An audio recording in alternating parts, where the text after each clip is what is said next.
Often passing the guard in jiu-jitsu can be very difficult if you have a flexible opponent. So using diving back takes can really change the game because a lot of people are so focused on defending the pass, the angle that you come in when you dive for the back can make it much more difficult for your opponent to defend. So to learn these diving back takes, we're gonna start off with learning the basic back take mechanic, and then we're gonna learn to do it from top.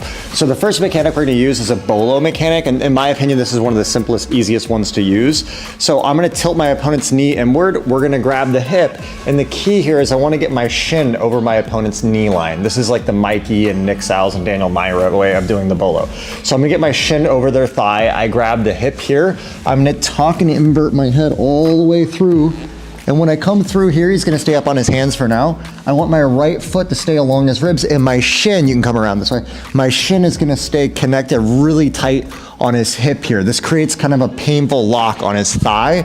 My left heel clamps to my butt, stay up in your hands a little bit, and as I drop this left foot down, it's actually gonna lift his hip up really easy, flip him over, and now it's really easy to switch up and take the back. So the first sequence we're gonna look at from the top is I'm passing the De La Riva guard, I trap this leg, I'm gonna control my opponent's pants, and I control this cross collar. Usually people here are expecting you to go for a knee cut pass. What I'm gonna do is I'm gonna shoot my knee over and I catch this same mechanic we used for the bolo before where I chop my shin into his thigh, and I'm gonna dive over and land on my right shoulder here. As I hit, I land in that exact same position, I hammer my left foot to the floor, I create that lift, and I take the back.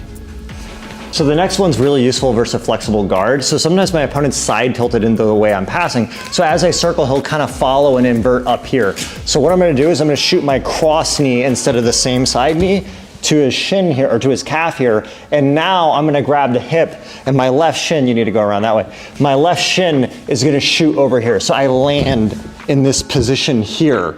And see, he's already landing on the lap like before. And now as I land, I can throw the heel over, sit him up, and take the back. So one more time, full speed. I start to circle around to pass. He starts to invert.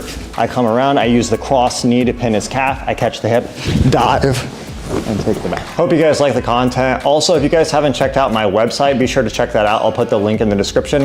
I have a lot more organized content and systems on there as well. Thanks a lot.